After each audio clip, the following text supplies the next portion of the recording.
The AllStar app, the #1 app in the business. UFC, Bellator, One Championship, PFL, and more. Get the app right now. Link in description. All right, TJ, let's get into it, man. You're heading into your third fight in 2022. How do you feel about the overall growth, as a fighter with the changes you've made the last couple of years? Coming into the UFC after the Contender Series and suffering them two losses, I definitely had to make some big changes, and I did. Went to Glory MMA, added that to my camp, and, as well as just really buckled down on a few things. I think that I think I've yet to perform at a 10 out of 10, but I think I've consistently grown. The world, the UFC has not seen the best version of me yet, but I definitely say I'm growing and I'm heading in the right direction. Now you're gonna hit this big pay-per-view, right? Coming up, UFC 282, Erik Silva. He's a newcomer, but he has some age on him, man. He's not a young buck. He's 35. Yeah, Um, yeah. you're in your sixth fight. You're gonna go into your sixth fight to UFC. Were you kind of confused with the matchmaking though, a little bit? Oh, dude, not at all, dude. I'm not complaining at all.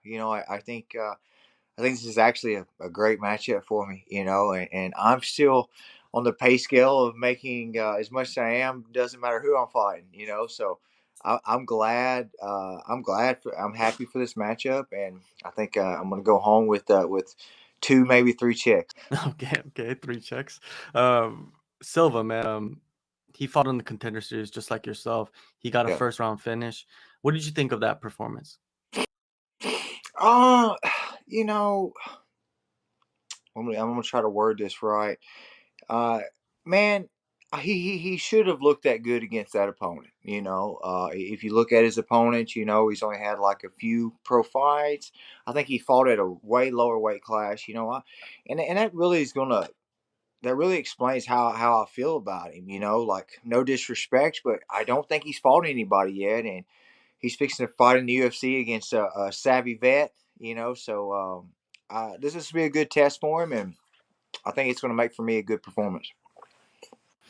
When you look at the time when you fought on the Contender Series compared to like this last season, there's a huge difference, right? Like the level of talent, right? There's a lot of guys getting in there really, really early, almost too early. Yeah. I'm sure the UFC has or the Zuffa has something up their sleeve, and while they're doing that, but I definitely say it's a bit more lenient. But it doesn't matter to me. I've got a fight on my hands, and I got to handle business. For sure. And before, Silva fought on the Contender Series, he had like four straight first round rear naked finishes. Thoughts on that stat? That stat is kind of staggering to me. It's kind of For weird in a sure. way as well.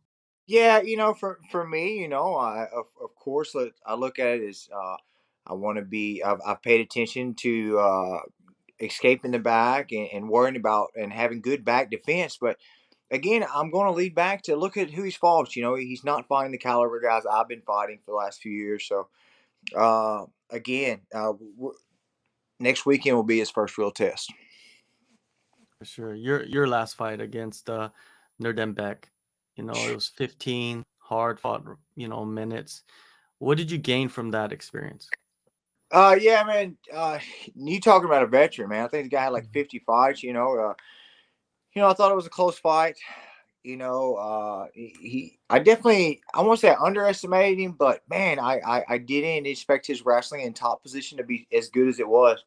But with that being said, I think there's some things I did better in that fight, and also some things that I worked on leading up into this fight. So, it was a great fight, good experience. And if you want to compare the two, you're looking at a guy with 50 fights versus my guy I'm about to fight. It's like 10 fights. So it's a big difference. Coming from that fight, you said that it allowed you to realize something that you need to work on. What were some of those things? Uh, I think one thing that I was lacking in that last one was I pushed the gas, but I pushed it too late. Like in that third round, I think what cost me was just being kind of content on bottom, and there's no room for that, And that's something I've really gotten back to in this camp, and I really don't believe there's any 145er that can hold me down in the world, but I've got to work. And getting a little complacent, playing bottom game, looking for subs, just isn't the answer in MMA. And I knew better, but it was a good lesson. There's only one way I learned, and that's the hard way. Yeah, we all do. We all learn the hard way. You know what I mean? Now, you're going to be back in front of a crowd again, and you mentioned earlier that you feel like we haven't seen the best version of yourself. It must be a good platform now, right? Feeling your confidence right now to go into it, and you're going to be in an arena, not in some box where there's Right. not much going on. Right. Not only am I excited, because of now that I have the experience at this high level, but also, man, I want to remind you, man, like getting in front of those lights, being in front of those people, feeling that electricity in that arena, man. I mean, that's one of the reasons I do this, man. I love it, and I love to perform, and I'm excited to get back out there, man. Hear some people yell your name. The Apex is great and all. We made it happen for during COVID and stuff, and that's cool, but I'm ready to get back in front of the arena and perform. And not to mention, man, we got a huge group of people from Arkansas coming up to support. So, man, it's going to be a hell of a night. What is that Arkansas crowd like? Bro,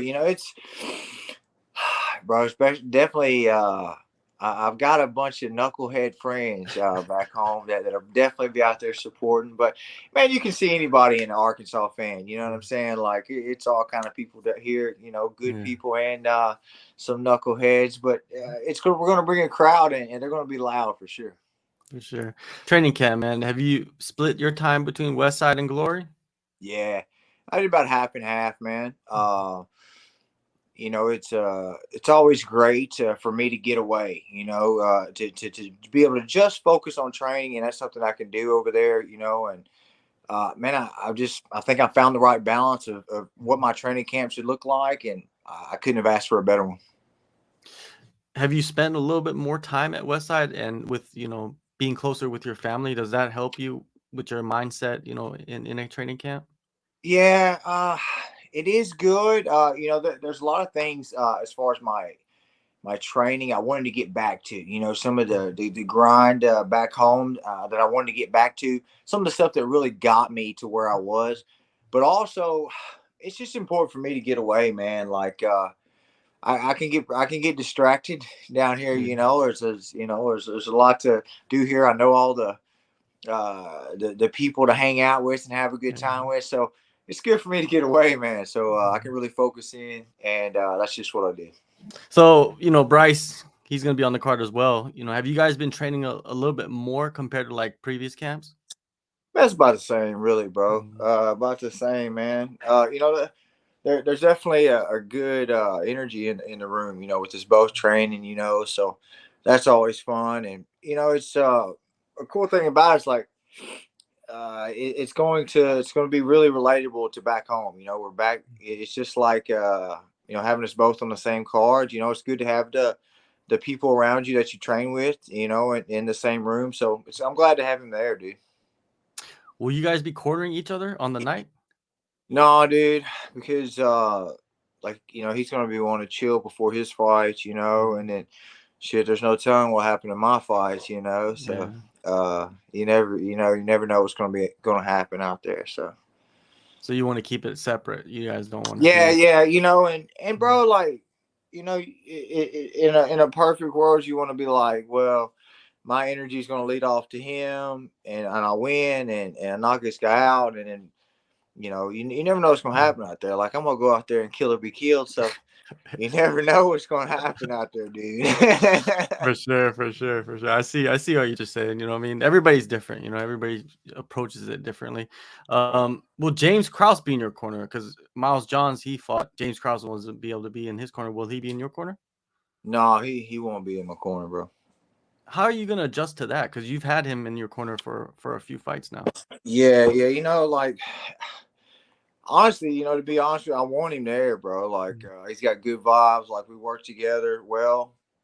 But man, I gotta remind myself, dude. I've got like 30 fights in the game, or Yeah. more, So, man, I'm good, dude. I know what to go in there. I know what to do. I know how to go in there and handle business. But, I'm going to have my lifetime coach, my day one, Rolly Delgado. So, man, we're Mhm. good, dude. So, but to say he won't be missed, I'm definitely going to miss him.